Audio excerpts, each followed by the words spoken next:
Great.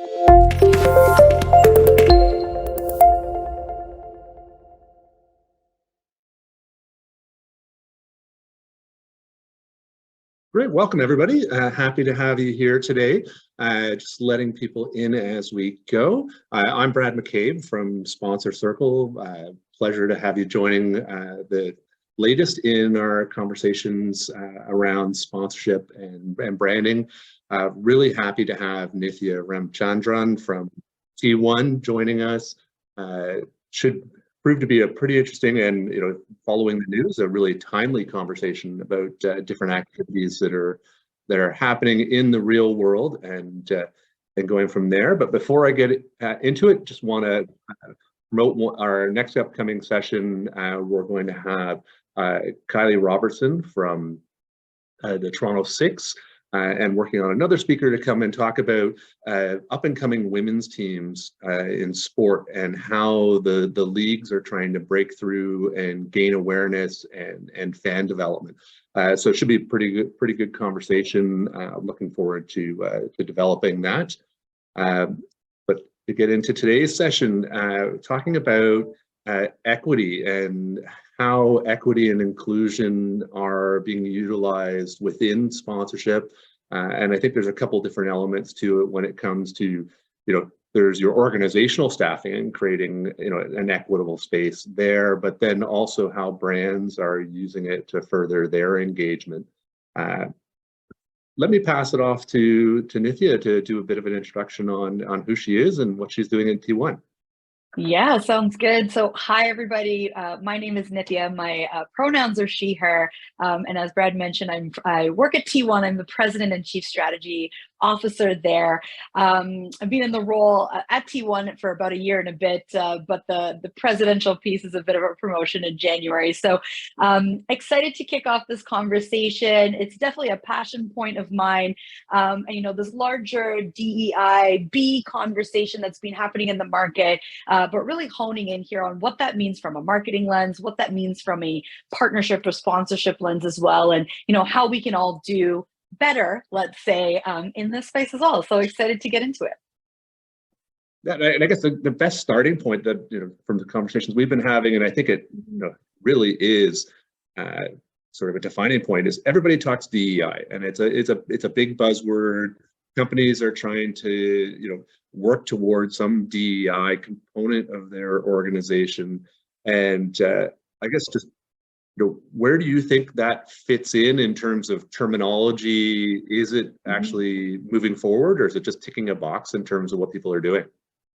Yeah, totally. So I think the term itself has evolved, right? So there's diversity, there's equity, inclusion, DEI, many of you would have heard, but the practice itself is evolving to include things like belonging as well as accessibility. And I definitely think it's more than a buzzword. I think it's a critical aspect of creating a more equitable society writ large, and marketing, advertising, sponsorship all play a role in creating that hopeful soon come future. These organizations that are simply checking a box on DEIB are missing out on some of this transformative potential of this work. So to truly make progress on it, organizations need to commit to a sustained effort that goes well beyond these superficial changes and really involves everyone in the organization, as you had mentioned, Brad. This includes things like training, education, creating inclusive policies and practices, and actively seeking out diverse perspectives and voices. An organization should be willing to be held accountable for their efforts and to listen and respond to feedback from traditionally underrepresented groups. So by embracing diversity, equity, inclusion, belonging as that core value, this is where organizations can not only create more equitable and inclusive workplaces, but they can also strengthen their bottom line. They can make that positive impact on their communities and the world around them.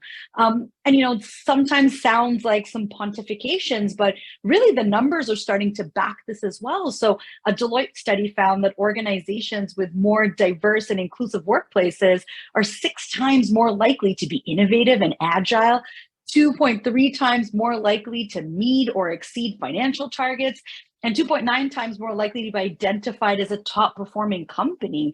Another survey, a 2020 survey by Edelman, found that 60% of consumers believe that brands have a responsibility to take action on social issues that is inclusive of diversity, equity, and belonging. And really, equitable partnerships are a key tactic to demonstrate all of this if it's done right. So, are people moving the needle? I think that's a yes and no question, but what we can see is that consumers are demanding it. So it is something that is almost becoming table stakes or a requirement of the market. Yeah, and I guess, it's such a big area. And, can it all be lumped together as one group? So you get one individual in HR who's leading the, DEI conversation, is that sufficient to be able to tackle that? I mean, I think it's just huge. Yeah, absolutely not, right? So what we're seeing overall right now is a general burnout of chief diversity officers or DEI teams, because this is also very emotionally taxing type of work, right? And so when we think about things like diversity, equity, inclusion, belonging, they're very distinct yet interrelated elements that you just simply can't hit as one lumped group, right? And so if we take a step back and let's do a little bit of definitions, because I think too, a lot of times people just throw out DEI or EDI or whatever the piece is, but they don't really understand what the difference is between these pieces, right? So if you don't mind, I'll go into a little bit of a definition piece here, but in the context of partnerships, because that's really what this group is about. So what I will say before we go into the definition piece is that in order for partnerships to truly address this space, we need to take a very collaborative and co-creation approach to this, right? So that we're recognizing that interconnectedness, and it takes action to improve each one. So from a partnership perspective, diversity, for example, involves collaborating with organizations that represent different identities and perspectives, as well as working with different groups of stakeholders. Equity can be about ensuring that all partners have equal access to resources, information, decision-making power, regardless of their identities or their backgrounds. Inclusion is all about creating this collaborative and inclusive environment where your partners feel valued, they feel respected, they feel supported to contribute their unique experiences and perspective. And belonging is about cultivating this sense of shared purpose and connection, and creating this collective identity that reflects the values of all of your partners. So, again, I'm going to keep talking about this, but partnerships that truly address this really require this commitment to ongoing learning, self-reflection, accountability, with all partners recognizing that this work is ongoing. It's continually striving to improve in these areas so that you can truly create these inclusive and equitable partnerships. What we're also seeing, and Deloitte did I have a couple studies for you, but in 2020, Deloitte did a study and they saw that companies that were prioritizing this in partnerships saw a positive impact on their brand reputation, stakeholder relationships, with about 68% of companies reporting improved relationships with customers, 64% reporting improved relationships with employees, and 65% reporting improved relationship with communities. A 2019 study with Nielsen found that brands that prioritize diversity and inclusion in their advertising saw a positive impact on consumer perception, with about 83% of consumers saying that they could choose a brand that supports a cause they care about over ones that do not. So from this case, as I was saying, it's not all one thing, it's very much interconnected, but that emphasis on the different components of it are really, really crucial, especially when we're thinking about this from a partnerships perspective. And I guess, we've gone right into the meat of it, but one of the elements that really, I wanted to have you be part of this conversation is just where T1 has come and what Mark Harrison has brought to the table, especially following, George Floyd and everything that came out after that you've really diversified what you're doing as an agency.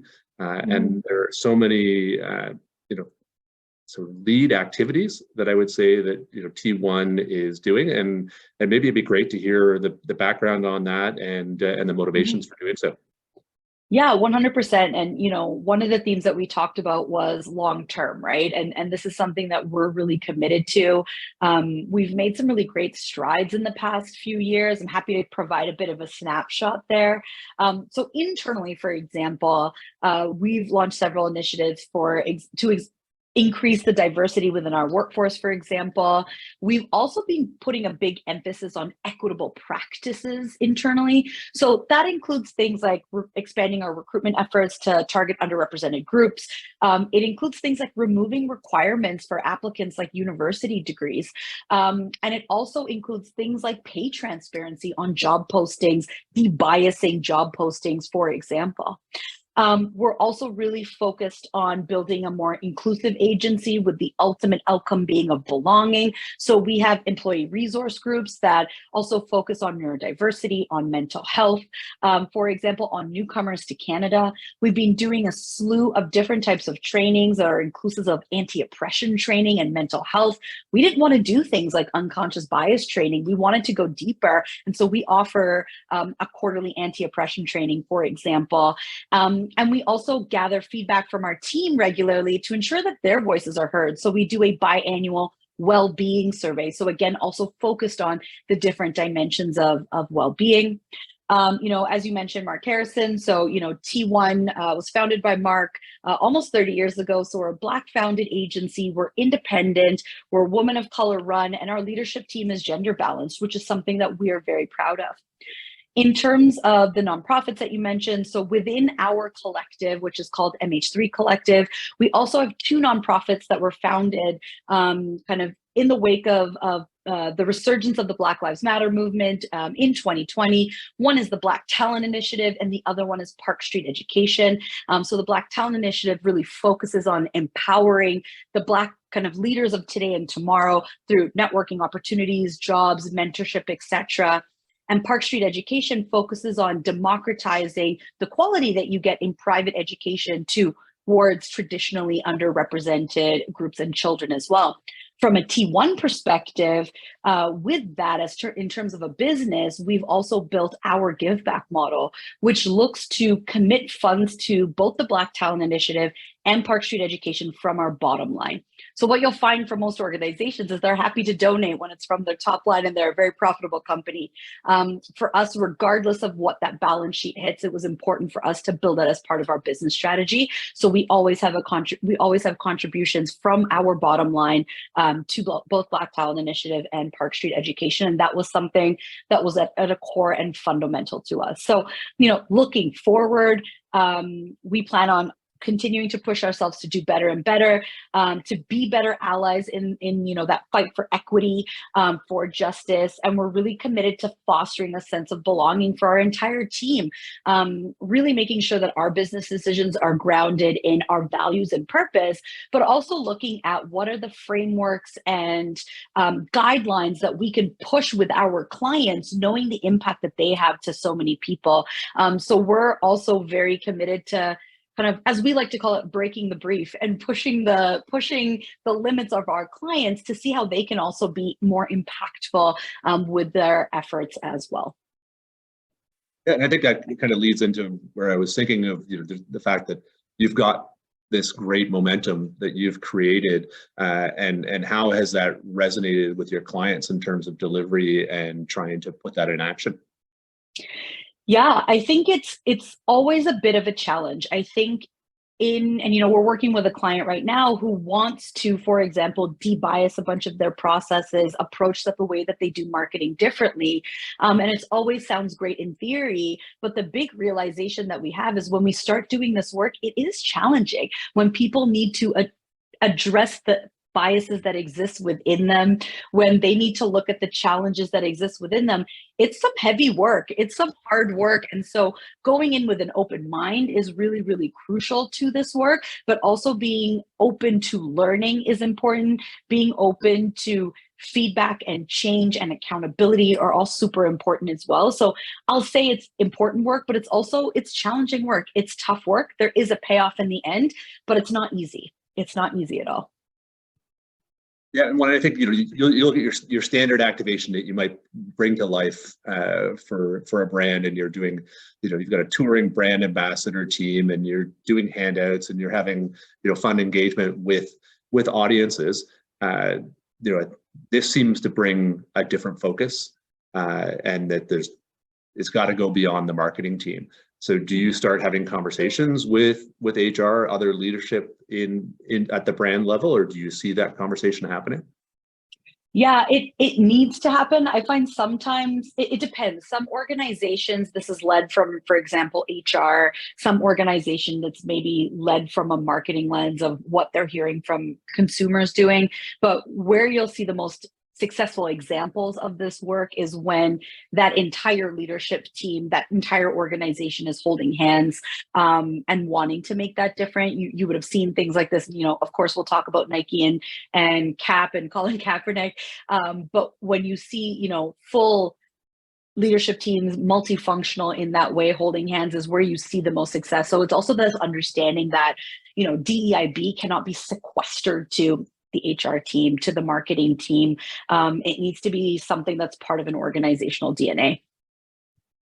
And yeah, I think being part of the DNA becomes important, because you think about some of the blowback that has come across. I mean, State Street with the fearless girl on Wall Street, and putting that statue up, and fantastic presence, and the initiative was well received. And then when people started scratching the surface of what was going on at State Street corporately, then all of a sudden it's like, okay, well, your internal processes aren't matching your marketing processes, and that just creates such a good, solid blowback from the public, and it's hard to overcome. Authenticity is key, right? You have to be able to prove what you're saying, and so these changes sometimes they might be a catalyst from an external factor, but they need to be changes from the inside out. So what's your thought process and recommendation for brands when they start to have these conversations about how they're going to bring their equity, belonging initiatives into their marketing pieces? Yeah, so I think, I have a bunch of tips for you guys, and I'll give you some examples as well. So authenticity, as I just mentioned, is the number one key. It's the number one thing to equity focused initiatives. You need to make sure that your actions are aligning with your values and commit to those long-term efforts. So an example here is 2020, Ben & Jerry's released a statement supporting Black Lives Matter, but they backed it up with concrete actions. It wasn't my favorite thing. The vitriol of it all is the black square, which is the dumbest thing I'd ever seen. But Ben & Jerry's, they backed it up, right? They partnered with civil rights organizations. They advocated for police reform. They really backed up what that commitment was. The second piece here is around understanding the communities that you are trying to support. That part is fundamental. So brands should be consulting with experts and listening to the feedback from community members to avoid perpetuating harmful stereotypes. And we've actually seen this quite a bit anecdotally with our nonprofit clients, where they have, corporate partners that want to throw money at them, but they want to be very prescriptive as to what they want to do, when that's not necessarily where the impact is going to come from. A positive example here is Dove's campaign for Real Beauty. They partner with the Girl Scouts of the US to promote positive body image among young girls, and worked with diverse models to showcase different body types. Representation and inclusion are essential. So brands have to be really mindful of featuring diverse voices and perspectives, showcasing a variety of lived experiences, and making sure everyone involved feels valued and seen. So this is in front of the camera and behind the camera. For example, just throwing up a black model but having nobody in the background to support that is also kind of tokenism as well. A good example here, though, is Netflix's Strong Black Lead campaign, which features Black creators and performers, and it really showcases their talent and diversity. Going back to the internal piece, Brad, that you mentioned, brands really conduct an internal audit of their diversity, equity, inclusion, belonging practices, and make sure they're aligned with the values that they're promoting. So avoid tokenism and make sure that the communities that you're trying to impact are at the forefront of the decision-making process. So don't make decisions about a community you want to impact without them at the table. It seems so obvious, but you'd be shocked at how often that does not happen. A, a good example here is, and it's based on backlash, but Starbucks launching a racial bias training program for its employees in response to highly publicized incidents of racial discrimination. The last 2 points here, one is transparency. So being upfront about your motivations and the actions to address these systemic issues. Patagonia is great at this. There's so many different examples, but we all know about their 100% donation of their Black Friday sales to grassroots environmental organizations, for example. Planning for the long term. This is not something where you can do a 1 week flighted campaign and change the world. This is, like I said, it's hard work, it's challenging work, it's important work. And so making sure you're investing sustainably into these partnerships and continuing to engage with the community beyond the activation is crucial. An example here, in 2019, the San Jose Sharks partnered with Black Girl Hockey Club to promote hockey as a sport for everyone and create a welcoming environment for Black girls and women. And this included Hockey is for Everyone. They did a panel discussion, a meet and greet, like an evening. They also support Black Girl Hockey Club's ongoing Get Uncomfortable campaign, really trying to demonstrate this commitment to equity and inclusion. So all that to say, authenticity, understand the communities you're trying to support, representation and inclusion, do an internal audit of what you're talking about, transparency, and plan for that long term. And I think that's really the key ingredients to getting to these equity focused activations and in partnerships and sponsorships. Yeah, and I think it's, you kind of hit the nail on the head that it's not going to be one activity is going to solve all that. You're not going to give a Pepsi to the riot police and have oh god have the world change. Yeah. So I think it's one of those big considerations that you've got to think about. It's not one quarter, it's not one activation. It's how are you changing corporately and moving forward. And there's certainly a lot of things that we've seen recently when it comes to what happened with Nike and Colin Kaepernick, what's happening with Bud Light and Dylan Mulvaney, where well-intentioned, well-meaning, probably fairly organized from the brand position, but then there's a section of blowback that's coming from the public. So I guess I know you'll have thoughts on those, but also how prepared does a comms team need to be when you're going live with some of these elements? Yeah, absolutely. Like I think there's something important about standing for something. And, the irony of things like the Nike Colin Kaepernick campaign, the Bud Light Dylan Mulvaney campaign is, as much as people are burning Nike shoes in the streets or bulldozing flats of Bud Light, they're seeing surges in sales. Part of that is because they stand for something and people that are aligned with those values are supporting those brands. But the other side is they literally have to purchase these products in order to destroy them. So I think that's a grand irony in a lot of them. But to your question about, issues response, I think that's absolutely crucial. I think it's in order to stand for something and knowing that everybody now has a voice with social media, with proliferation of various forums, everything from Reddit to Twitter and everything in between, is that one, comms teams and organizations, leadership teams need to understand what the full range of possible responses will be. Two, they need to be comfortable or assess their own internal risk assessment and comfort level with regards to, okay, are we going to be happy if Kid Rock is blowtorching Bud Light? What's our kind of reaction or what do we want to do with that?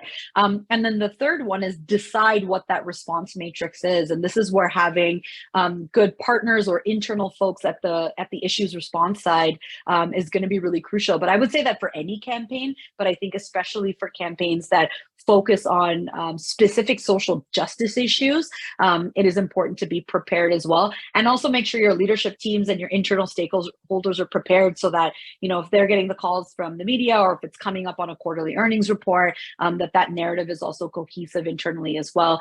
This is where I think Nike has done a good job, where they really stood for stood up for Cap and stood behind him regardless of the backlash. And they saw that, reflected in their sales as well. Yeah.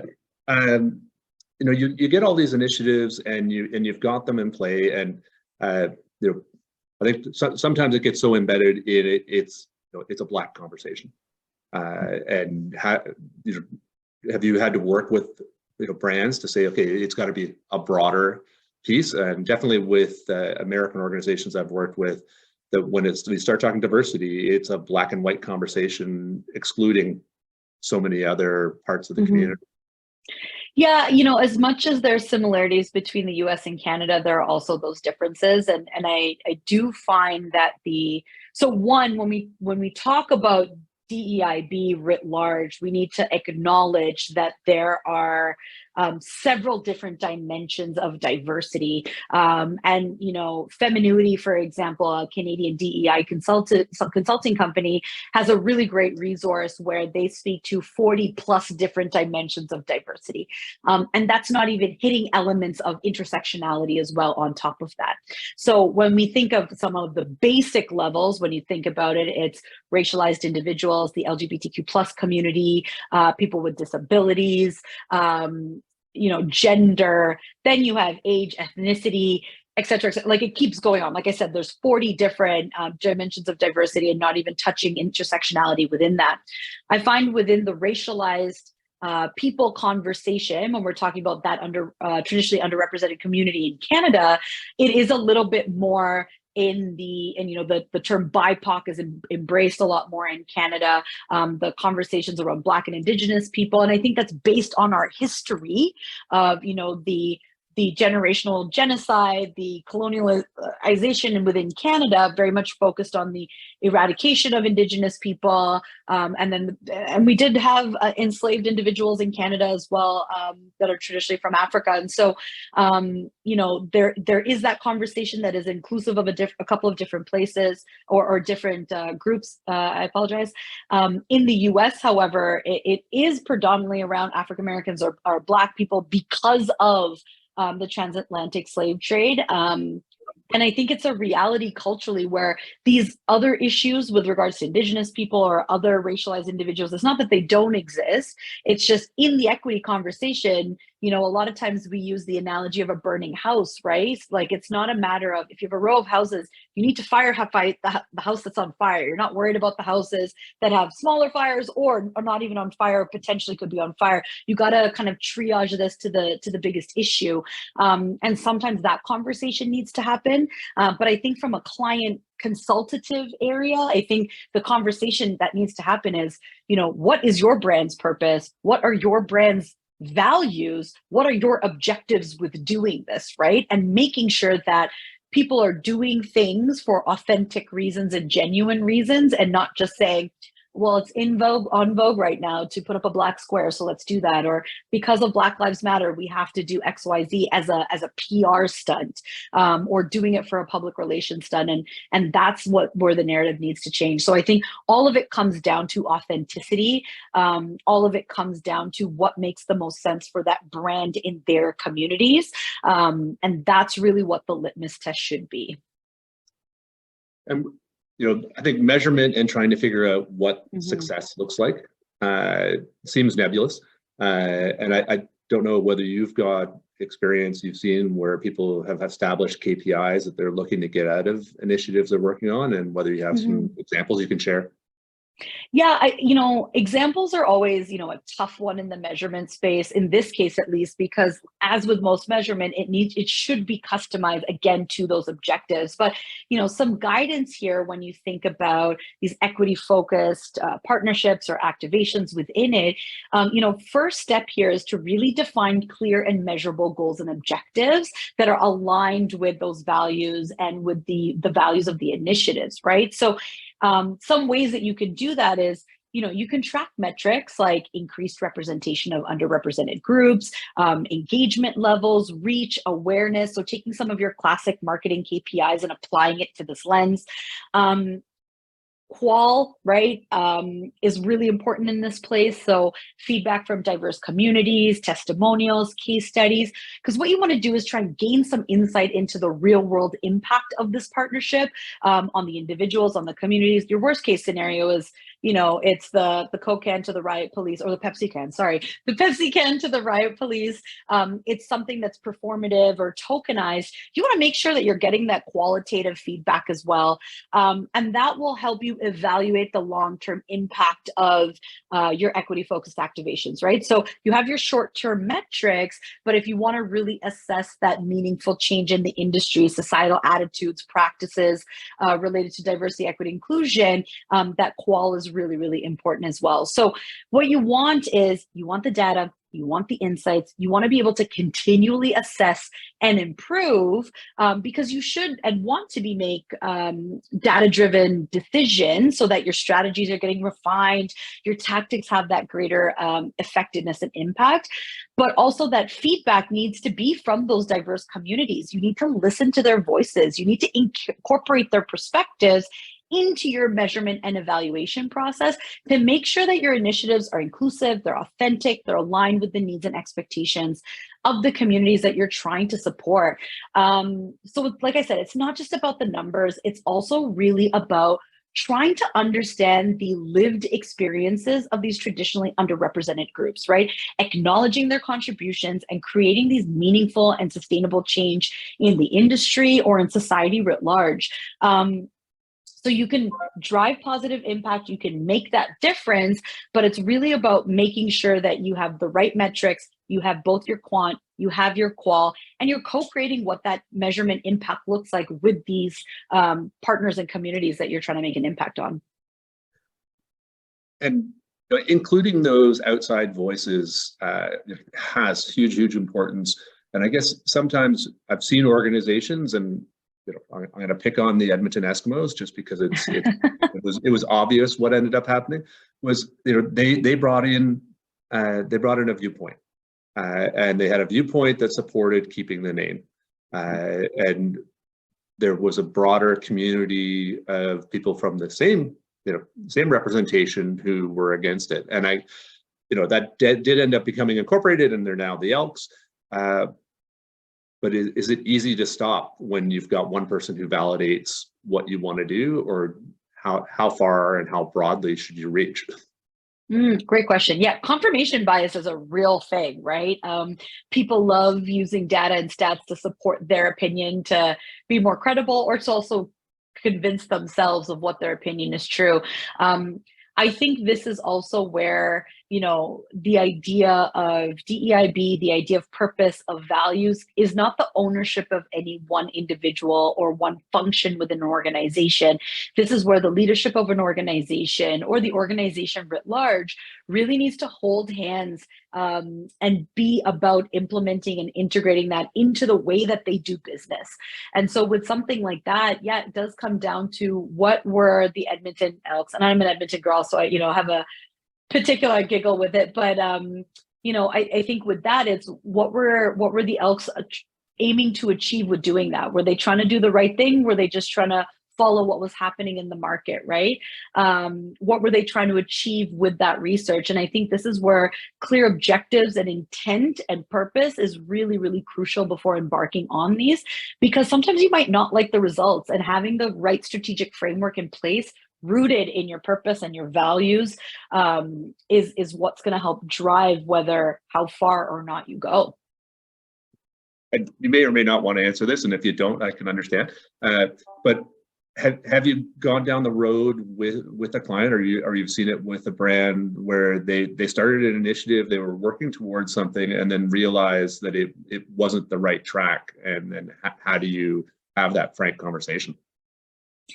Yeah, listen, I think regardless if it's a DEIB conversation or not, I think any of us or anybody on the call that's, being in an agency or a consultative environment has always experienced the client that's backtracked, the client that's changed their mind, or somebody at some C-suite level didn't like a thing.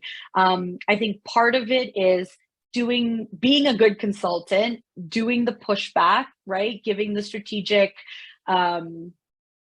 guidance that is necessary. And then the other side of it then is also riding the wave where you need to. And I think in an extreme case, an agency might decide to consciously uncouple from that client if they're not aligned with the directions that they're going in. I personally have not had that experience, but I think it's the nature of the work that we work in, right? The consultative nature of it is you go in trying to give them the quote unquote right answer.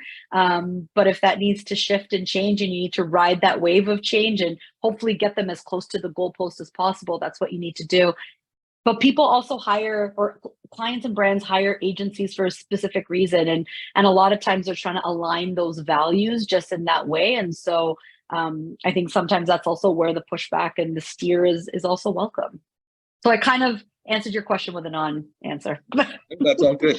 And you were touching on, values alignment earlier when you're talking about the property side and having a brand come in, and most properties there's a power imbalance when it comes to the sponsor coming in and where the property is. If you're a big sports team, I think there's a lot more pushback that can be offered in terms of being able to choose not to take the money or choose how to reshape that. But if you're a smaller organization, brands can be pushy sometimes. So how do you work, one, to maintain your own values, or be able to bring it inside and make that partnership work? Yeah. And, I actually think the nonprofit space is a really good example of this. And I won't name the client, but a client of ours, we've been having some really great conversations with them around this topic as well. So, you'll remember, 10, 15 years ago, there used to be these ads on TV with, poverty-stricken kids in Africa with the flies around their eye and this kind of victimized approach to giving that was really kind of in vogue, in trend. That's definitely shifted, right? You see that with like a Sick Kids Versus campaign, right? It's moving away from victimization towards empowerment. But where there's been a lag has been on the corporate giving, the corporate sponsorship side, where you have these big brands approaching nonprofits, the big ones, the small ones, the medium-sized ones as well, saying, cool, it doesn't matter what program you have. We think that we want to give money towards food insecurity. So we're going to give a bunch of money and we only want you to spend it on food, right? Let's use that as an example. The nonprofit might be like, okay, that's great. But actually the piece that we need funding in is actually the trucks and the drivers and the fuel to actually deliver that food everywhere, or the cutlery and the packaging or the preparation of that food. But that trust isn't necessarily there to be that, that trust isn't necessarily there for a corporate partner to just give the money, give the funds to the nonprofit where they're the expert in the space to allocate the funds where it needs to happen, right? So what we're seeing from the property side, from a nonprofit's perspective, is that these corporate partnership teams and giving teams are trying to take a more empowered approach and change fundamentally the way corporate giving is happening, so that it's more from this place of empowerment, of trust, of you need to trust that we know what is best for our communities, in able to allocate these funds and create these partnerships that are truly equitable, instead of you trying to check a box around, for example, food insecurity. Yeah, and I think associated with that, I've seen a number of initiatives and been on the receiving side of a number of initiatives where a brand partner and sometimes a government partner will come in and will just go, you four organizations look alike, so here's how you're going to work together, and not taking into account that they're completely different organizations, completely different structures, and the mandates are different. So that definitely creates some larger challenges. Yeah, and you might notice too that I'm on purpose using the term partnership versus sponsorship, right? And one of the key elements here is, sponsorship, I believe is part of that larger root within partnership. But we've also been talking kind of around the concept of a power dynamic, right? And I think in a traditional sponsorship setting, it's I will give you money, you will do a thing, we write a contract, right? And then it's bing, bang, boom, we're done. I think when you start even changing the language towards things like partnership, we're already starting to change that power dynamic. We're starting to try to decolonize how these things are happening in our worlds and in our industry. And by changing our language to partnership, we're already starting to inherently try to change the way that we do these things, right? How do we all sit around the table with an equal voice and create something where everybody benefits and everybody is deriving value from, right? So I think that is one of the key things that we can also do in these, equity seeking partnerships in our industry. Yeah, and I think when you start getting into not-for-profits, you get a whole other dynamic of trying to educate what's charitable giving, what's a partnership, and then if you're going to still label what's a sponsorship. I think it's 3 different placements. Yeah. You and I were talking, in our prep for this, just the whole concept of belonging and equity, and the fact that it's really been a high-profile piece of what's going on right now. And reflecting back to the focus on environment, the focus on women's initiatives, and then there was a lot of pinkwashing, greenwashing, where things weren't seen as authentic. And I guess, are there ways you can recommend how you avoid getting classed under that? Yeah, absolutely. So some tips here, and I'll give some examples too, if folks want to dive into it as well. So I think number one here is going back to that alignment. We've been talking about this a lot, but aligning your equity focused engagement with your organization's core values, the principles, the actions. Make sure they are not just surface level for PR purposes. So we've talked about Patagonia. They've had longstanding commitments to environmental sustainability, and they've been involved with several campaigns and initiatives to protect natural resources and combat climate change. They're seen as best in class, right? They're really making sure that this is a longstanding commitment. Make sure you're doing thorough research. Make sure you're doing your due diligence to make sure that you're gaining deep understanding of the issues that you're addressing. And in this example, it might be for environmentalism or gender, but that really goes behind anything that's kind of purpose-driven, right? Make sure that what you're doing is based on accurate information, data, insights. For example, the United Nations Global Compact encourages businesses to use a human rights due diligence process to identify, prevent, mitigate any adverse impacts on their operations on human rights, for example. So a lot of these frameworks also exist, or you can create your own framework to qualify that research and make sure that you're doing that due diligence. We've talked about this as well around transparency. So being transparent, being honest around your intentions, your goals, but importantly, your progress towards those equity commitments as well. So don't make the exaggerated or misleading claims about the impacts of your initiatives, right? Provide evidence-based information to back up your statements. Microsoft does this with their diversity and inclusion report, which provides data and insights on the company's progress towards building a more diverse and inclusive workforce. And then engage in meaningful partnerships, engage in meaningful collaborations with those relevant stakeholders. And those stakeholders are communities, experts, organizations working in the relevant field. This makes sure that your initiatives are well-informed, they're inclusive, they're impactful. A good example is Levi's partnership with the International Finance Corporation. They launched a program to improve working conditions for women in the garment industry, particularly in Asia, including increasing participation in leadership roles, providing training on workplace rights, and addressing issues such as harassment and discrimination. And we'll just park the Levi's recent AI model thing, but this thing was a good thing.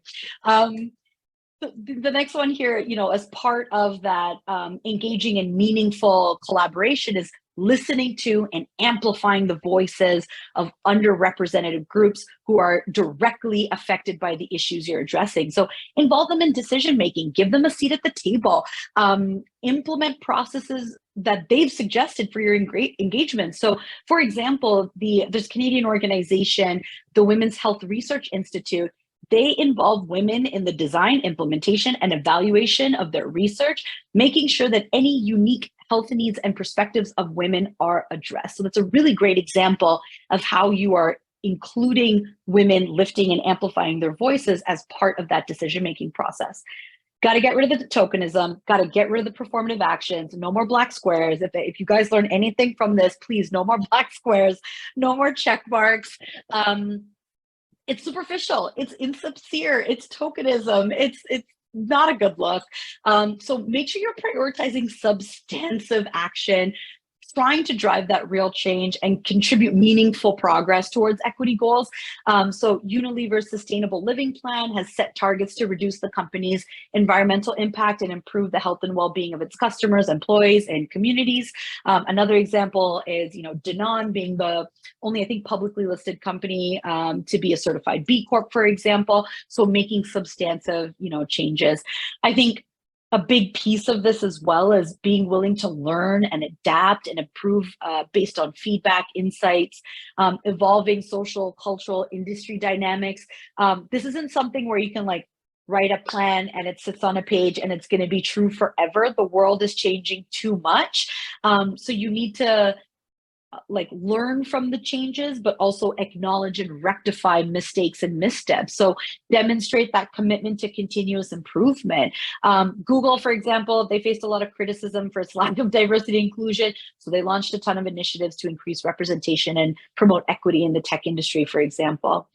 The last couple here I would say is really around communication and culture, right? So communicate your engagements, communicate that progress transparently to your stakeholders. That's customers, employees, partners, agencies, communities.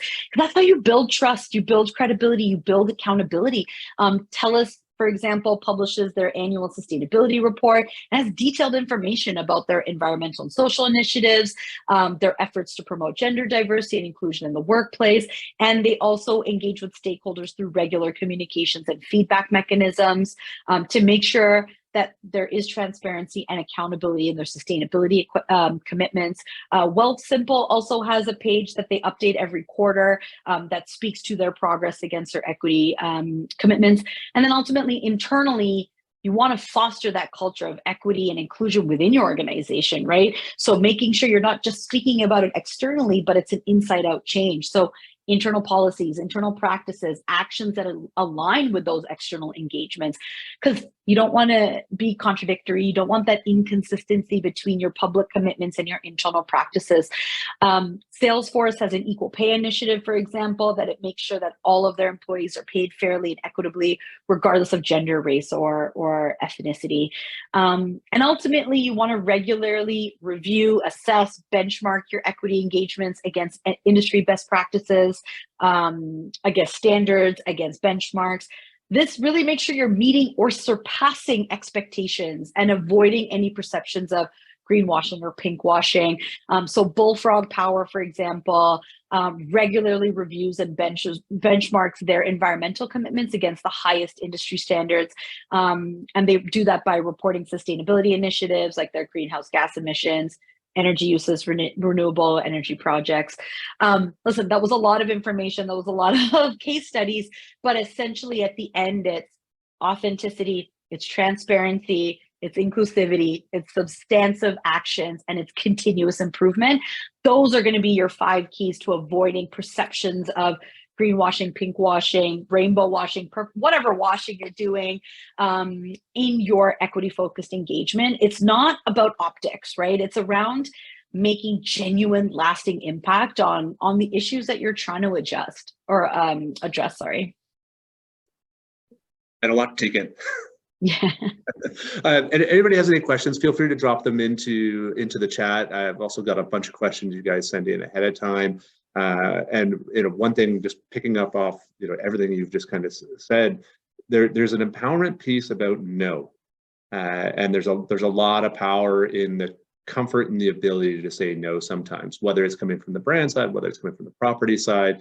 And if it's not going down the right track for somebody to be able to say, okay, this isn't going to work for us. And I think sometimes people, they want the partnership to work and can't have that frank conversation. And it's trying to build that relationship where that can happen.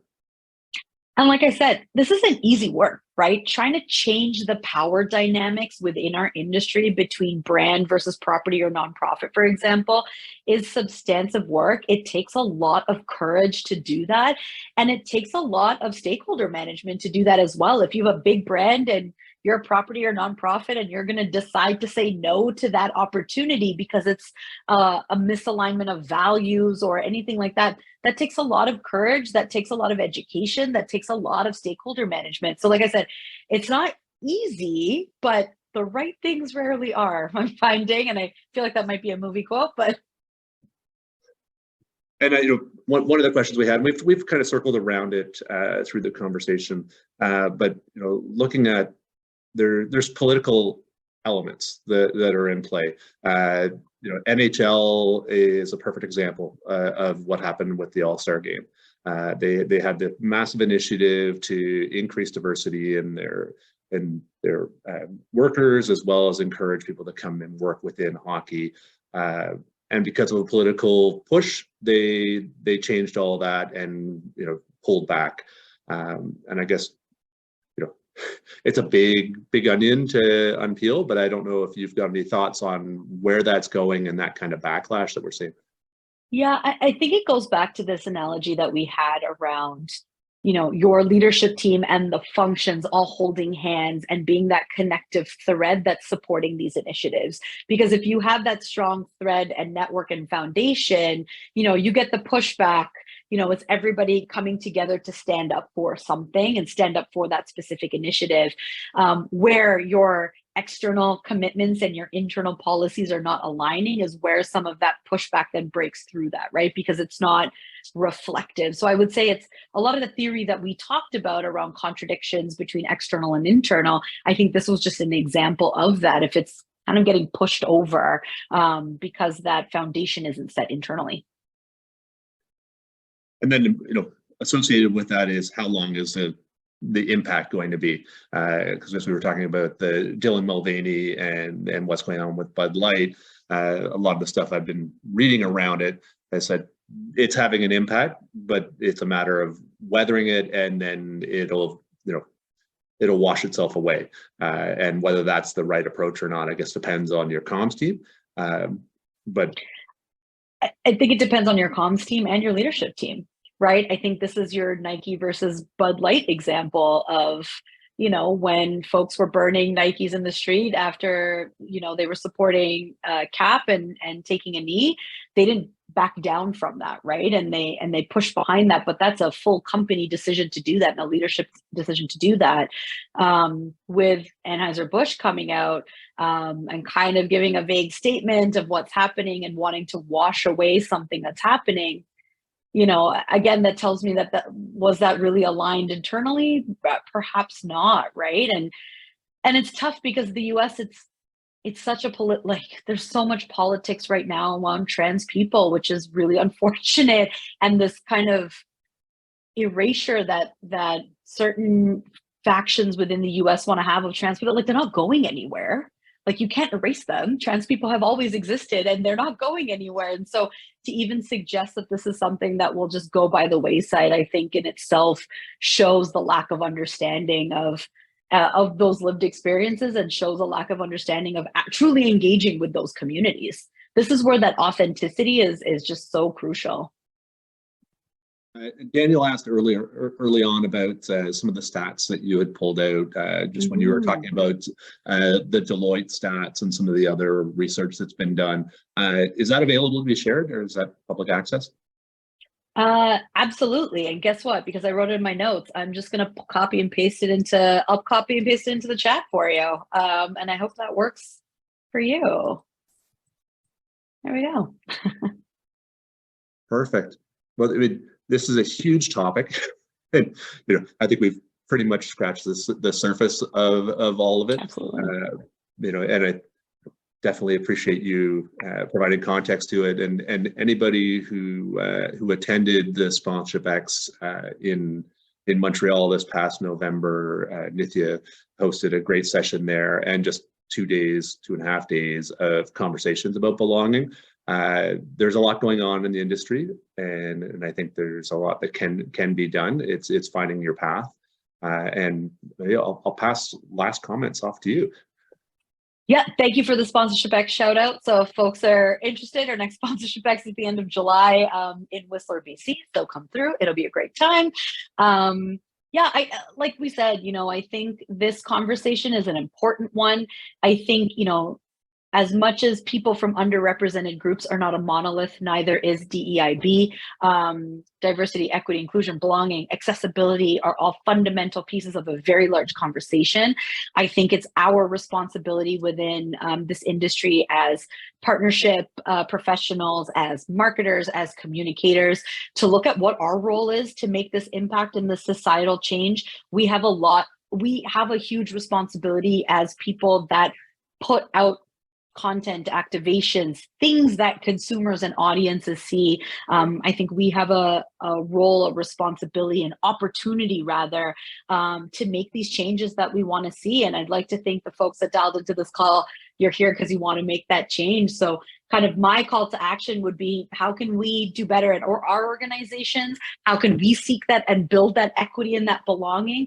But how can we also demand it of our stakeholders, our team, our customers, our clients, our partners, our agencies, our vendors, because I think by asking people to do better, we truly can as well. So, I appreciate that you all kind of came to my quote unquote TED Talk and listened to me about a lot about, examples and stats and whatnot. But, I'd like to think that the folks that signed up for this really do care about this topic. So I just appreciate all of you being part of this conversation, whether actively listening or being part of the chat or watching the replay. It gives me a lot of optimism that so many people wanted to have this conversation and hear about this topic as well. So I thank you for your time in this space as well. It was fantastic. Thanks so much for joining, and thanks everybody for listening in. Look forward to having everybody on the next session as we get it organized. And I will send out Nithya's contact information in a follow-up email to everyone if you want to reach out to her and have further conversations about the space and the great work they're doing at T1. And we'll chat again soon. Thanks, Nithya. Sounds good. Thanks, everyone.